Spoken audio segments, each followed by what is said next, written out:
مرد پر اتنے عذاب ڈال دیے جائیں کہ لوگ شادی کے نام سے بھاگنے لگے, اور وہی گدے گھوڑے والا نظام حرام کاری ہو جو گدے گھوڑے والا نظام ان ملکوں میں ہے. گدا گدی سے ریلیشن قائم کر کے نکل جائے. گرل فرینڈ رکھو, اس کو استعمال کرو سیکس کا انسٹرومنٹ بنا کے, اور جب دل بھر جائے ٹیشو پیپر استعمال سے پہلے اچھا ہوتا ہے, استعمال کے بعد ڈسٹ بن میں پھینکا جاتا ہے, دوسری گرل فرینڈ. حرام خور لوگوں نے یہ پیشہ اختیار کر لیا ہے, پوری دنیا میں یہی سیٹ اپ چل رہا ہے.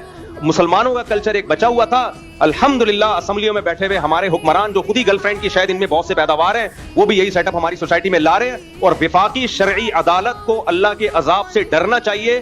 ان کو میں سمجھا کے وفاقی شرعی عدالت کے جج سے میں نے براہ راست بھی بات کی ہے کہ تم لوگوں نے کورٹ میں جس خلا کو پروموٹ کیا ہے, خدا کی قسم لا الہ الا اللہ, یہ زنا ہے, زنا ہے, زنا ہے. عورت دوسرے مرد کے لیے حلال نہیں ہوگی. یہی بٹھا کے میں نے سمجھایا وفاقی شرعی عدالت کے جج کو. ادھر مجھ سے ملنے آئے تھے, چائے پلائی, میں نے کہا خدا کی قسم یہ زنا کو تم لوگ پروموٹ کر رہے ہو. لیکن جج صاحب کی سمجھ میں یہ بات نہیں آئی. اللہ کی قسم وفاقی شرعی عدالت کا جج بھی جہنم میں الٹا لٹکا ہوا ہوگا, میری تمنا ہے. اور یہ ہمارے وکیل بھی, اور ہمارے ججز بھی, ہمارے حکمران بھی, اور وہ علماء بھی جو اس عدالتی خلا پہ خاموش ہیں, آواز نہیں اٹھا رہے, میری تمنا ہے. کیونکہ ان لوگوں نے اتنا بڑا ظلم کیا ہماری فیملی سسٹم کو ڈسٹرائے کرنے میں, ہمارے فیملی سسٹم کو توڑنے میں, girl friend boy friend system کو پروموٹ کرنے میں اس خلا کے ذریعے. میں اللہ کے سامنے کہہ دوں گا, اے اللہ میری جو ذمہ داری تھی, میں نے حکومت کے خوف کے بغیر, جیل کچہری اور توہین عدالت کے خوف کے اس قانون کے سے نہیں ڈرا. میں نے جو حق تھا وہ ممبر پہ کھل کے بیان کر دیا, میری ذمہ داری پوری ہو گئی. اے اللہ میں بری ہوں. اب اگر کوئی مولوی اس پہ خاموشی اختیار کرتا ہے, کوئی جج اس خلا کو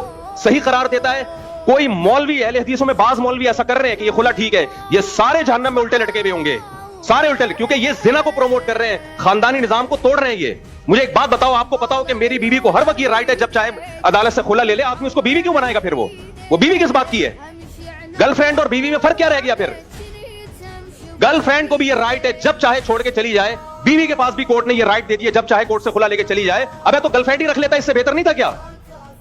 ان حرام خوروں کو اتنی بڑی زمینی حقیقت سمجھ میں نہیں آ رہی ہے, اور پھر ہمیں سمجھاتے ہیں حدیث بخاری کی, قرآن کی. تو تم قرآن و حدیث ہم تم سے زیادہ سمجھتے ہیں.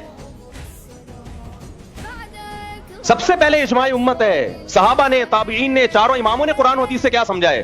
تم 15ویں صدی کے مولوی ہمیں بتاؤ کہ قرآن و حدیث کیا ہے. بہت افسوس ہوتا ہے, مجھے اہل حدیثوں سے یہ توقع نہیں تھی. جب میں اہل حدیثوں کو دیکھتا ہوں اسی عدالتی خلا کو پروموٹ کر رہے ہیں, یار تم تو صبح شام کہتے ہو قرآن حدیث, قرآن حدیث, تمہیں کیا ہو گیا؟